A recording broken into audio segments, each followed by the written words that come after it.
کل کی فیصلہ آپ نے سنے تھے، چیف جسٹس قاضی فائز عیسیٰ صاحب نے ان کو تبلیغ کی اجازت دے دی ہے،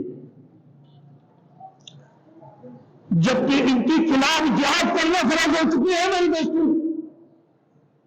یہ مرتد ہے، یہ شیطان الابلیس ہے، یہ کائنات کی سب سے بدترین کافر ہے۔ جو نہ کہے وہ بھی کافر ہے، جو نہ بنے وہ بھی کافر ہے۔ Thanks for watching. Don't forget to like, comment, share and subscribe to Maulana Habibullah Rohani official. Net پہ جب سرچ کرتے ہیں آپ یوٹیوب میں تو آتا کون ہے؟ ایک بدترین کافر کا نام غلام محمد قادیانی،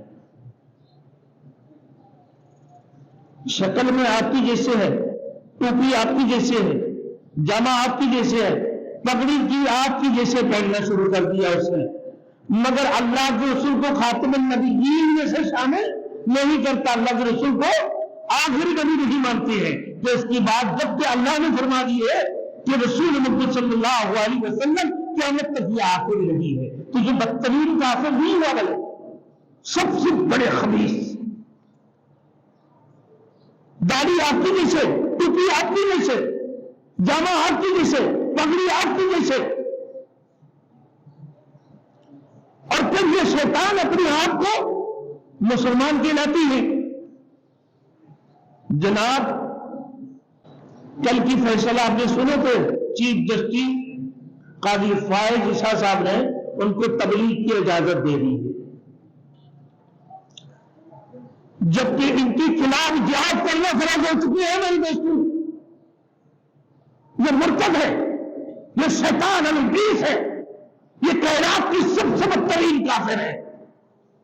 جو نہ کہے وہ بھی کافر ہے، جو نہ بنے وہ بھی کافر ہے۔ ہمارے جناب محترم قاضی فائز عیسیٰ صاحب نے کہہ دیا، چیف جسٹس صاحب نے سپریم کورٹ کے جج، اللہ انہیں ہدایت نصیب عطا فرمائے، کہ بھائی آپ بھی تبلیغ کر سکتے ہو۔ میرے دوستوں اگر آپ تبلیغ کر سکتے ہو تو اسلامی جمہوریہ پاکستان کو ہٹا دو، یہ اسلام کی نام کیوں نہیں آپ نے؟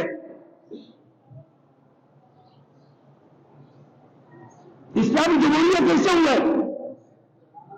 اسلامی جمہوریہ کا مطلب کیا ہے بھائی؟ یہاں مسلمان ملک ہے، یہ ریاست پاکستان صرف اور صرف اسلام کے لیے بنے دو ریاست، ایک ریاست مدینہ ہے، دوسری ریاست پاکستان ہے، جو کہ اسلام کے نام پر بنے ہیں۔ میرے دوستو آج اسلامی جمہوریہ کا مطلب یہ ہے میرے دوستو کہ آپ یہاں رہ سکتے ہو، اپنی مذہب کی، اپنے عقیدہ کے مطابق آپ عمل کر سکتے ہو، لیکن ایک بات سننا، جیسے اللہ کی رسول نے بنی نذیر سے آپ سے قریب کرنے پر اللہ کی طرف سے حکم آیا کہ بھائی چاروں طرف سے گھیر لو اور پھر انہیں مارو، پھر یہ درخت کی کٹو، اس کی بعد ان کو یہاں سے جلوطنی کر دو۔ میرے دوست یہاں رہنے کی اس کی حق نہیں ہے، تو میرے دوستوں پھر وہ لوگ وہاں پہ بیٹھ کر تبلیغ نہیں کر سکتے تھے۔ اللہ کے رسول نے ان کو تبلیغ کی اجازت نہیں دی، تو ہمارے چیف جسٹس صاحب نے تبلیغ کی اجازت کیسے دی ہے؟ پھر اسلامی جمہوریہ پاکستان تو نہیں ہوا نا میرے دوستوں۔ آپ اسلامی جمہوریہ کے نام بھی دیتے ہیں، اسلام کے نام۔ اللہ یہ ہدایت نصیب عطا فرمائے میرے دوستوں۔ مسلمانوں اپنا دلوں کے اندر یہ بات رکھنا، یہ بہت خطرناک بات، بہت لمبی کچھ ہونے والے ہیں، آگے ہوتے جا رہے ہیں میرے دوستوں۔ کس کی سازش ہے یہ؟ کس چیز کی سازش ہے؟ کیا وجوہات ہے کہ ان کو تبلیغ کی اجازت دی جائے؟ آج سے 30 سال پہلے، 30-40 سال پہلے میرے دوستوں ڈیفینس کی ایک مسجد ہے، وہاں بھی ایک قادیانی قرآن آپ کی جیسے پڑھتے ہیں بڑے خوبصورت آواز سے، تبلیغ آپ کی جیسے کر رہے ہوتے تھے، اور پھر قرآن کھول کر اور جہاں جہاں خاتم النبیین آتے تھے وہاں وہ چھوڑ دیتے تھے، جیسے یہودیوں کی عادت ہے، یہودیوں کی نسلوں میں سے کہ سیدھے آگ رکھ دی، آگے چل پڑے، جہاں میٹھی میٹھی باتیں وہاں کہہ دی، جہاں کڑوے باتیں اس کو چھوڑ دیا۔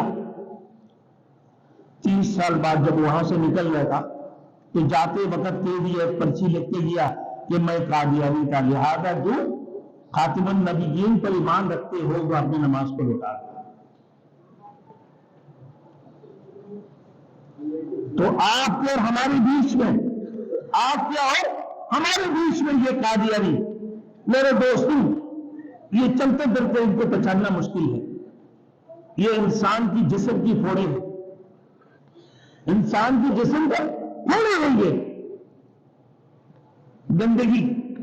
جہاں انسان کی جسم میں گندگی پیدا ہو جاتی ہے یا بدبو جمع ہو جاتی ہے تو وہاں پھوڑے نکل کر آتے ہیں. ان کے اندر ایمان نہ ہونے کی وجہ سے میرے دوستوں، یہ عقیدے کے اوپر پکے نہ ہونے کی وجہ سے ان کو برا